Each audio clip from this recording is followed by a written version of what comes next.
Anim na universidad sa Bulacan ang binulabog ng bomb threat. Nangangamba tuloy ang mga estudyante sa kanilang kaligtasan. Si Bien Manalo sa report. Ito ang mga screenshot mula sa messenger ng Bulacan State University Meneses Campus. Nagbabanta ang mga mensahe na magpapasabog sila ng bomba para sunugin ang mga bagong gusali ng universidad.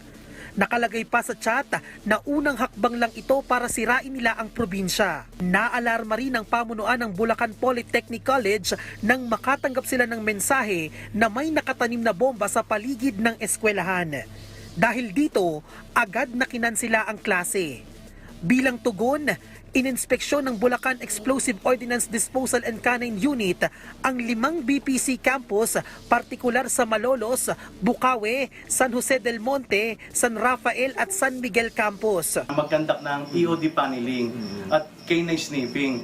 Yun po yung trabaho namin na ginagawa para malinis yung area, masanitize, kung sakaling meron pong possible explosive doon sa area na sinasabing meron pong bomb threat. Ito pong message na ito ay under investigation po ito ng local police unit ng Bulacan. Trauma at matinding takot ang idinulot ng bomb threat sa mga estudyante. First time ko po maka-experience. Tapos nung nalaman ko po kanina syempre po nakakatakot po. Kasi nga po first time.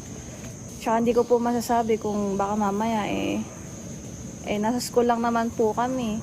Kaya nakakatakot po. Nakaka-alarm talaga.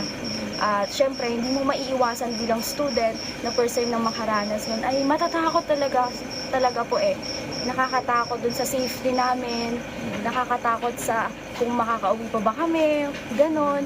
Kahit ba minsan hindi namin alam kung totoo ba yung bomb, yung mga nananakot lang. Pero concern talaga namin yung safety talaga namin. Kaya sobrang nakakatakot po. Inaalam pa kung sino ang nasa likod ng pananakot.